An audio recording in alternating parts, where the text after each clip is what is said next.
ኢትዮጵያ የልዩነትና የግጭት ምንጭ ሆነው የቆዩ አጀንዳዎችን በውይይትና በምክክር በመፍታት ሀገራዊ መግባባትን ለማረጋገጥ የሚያስችል ስኬታማ የምክክር ሂደት ላይ ትገኛለች። የኢትዮጵያ ሕዝብ በምክክር አምኖ ለመፍትሄ የመቀመጥ የመሰልጠን ምልክት በሆነው በዚህ የምክክር መድረክ ሁሉም መጥቶ በአንድ ለአንድ ዓላማ እየመከረ የሚገኝበት ነው። ስሜ መርዱ ገብረስላሴ ይባላለሁ። የመጣሁት ከትግራይ ክልል መቀሌ ከተማ ነው። የትግራይ ሕዝብ ሰላም ይወዳል፣ ፍቅር ይፈልጋል፣ ልማት ይፈልጋል። ጦርነት አይፈልግም፣ ግጭት አይፈልግም። በውይይት በሰላም እንዲፈታ ሁላችንም ምኞታችን ነው። ስለዚህ ነው ወደዚህ የመጣ ነው። አሁንም ከዚያ ያሉ ሰዎች ወደ ምክክር እንዲመጡ፣ ጦርነቱ እንዲጠር ነው ጥሪ የማደርገው። ለምን ጦርነት አውዳም እንጂ ጠቃሚ አይደለም። እነዚያ ወንድሞቻችን እነዚያ አባቶቻችን ወደ ሰላም እንዲመጡ በመላው የኢትዮጵያ ክልል የሚገኙ መሳሪያ ያዙ ወደ ሰላም እንዲመጡ ጥሪን አቀርባለሁ። የሀገር እድገት ጉልበት የሚሆኑ ወጣቶች በዚህ የምክክር መድረክ በንቃት እየተሳተፉ ይገኛሉ። ወጣቱ የሀገሪቱን ሰላምና መረጋጋት ብሎም አንድነት የሚያረጋግጠውና ችግሮች የሚፈቱት በመመካከር መሆኑን ያምናል። ሰለሞን እምባይ ልበሃል ካብ ትግራይ ኣብዚ መጽ ያለለሁ። ስሜ ሰለሞን እምባይ ይባላል። ከትግራይ ክልል ነው የመጣሁት።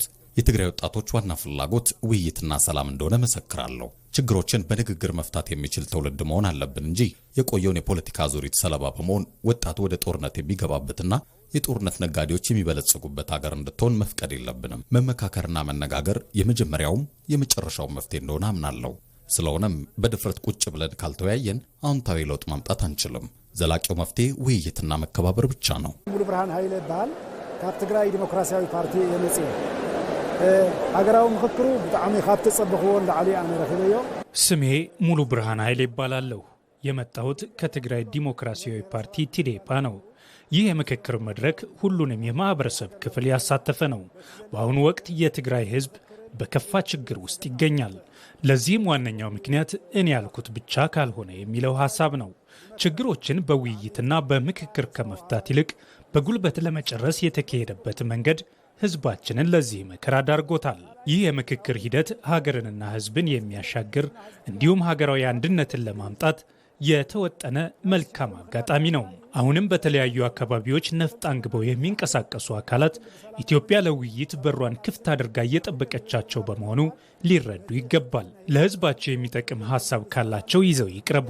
ሳንጠፋፋ ሀገራችንን እናድናት። ስለዚህ በትግራይ ክልልም ሆነ በሌሎች አካባቢዎች የምትገኙ ትጥቅ ያነገባችሁ አካላት በሙሉ ከጥፋት አጀንዳችሁ ታቅባችሁ የዚህን የምክክር መድረክ ነጻነት በመገንዘብ ለሀገር አንድነትና ለጋራ መፍትሄ በጠረጴዛ ዙሪያ እንድንመክር ጥሪዬን አቀርባለሁ። ምክክሩ ካለፈው ቁስል እየተማርን የተሻለና የተረጋጋ ነገር ለመገንባት የሚያስችሉ መንገዶችን በጋራ የመቀየስ ሂደቱን ቀጥሏል። ይህ ጉዞም ዛሬ መክሮ ነገን ለማጽናት ትልቅ ምዕራፍ ላይ ደርሷል።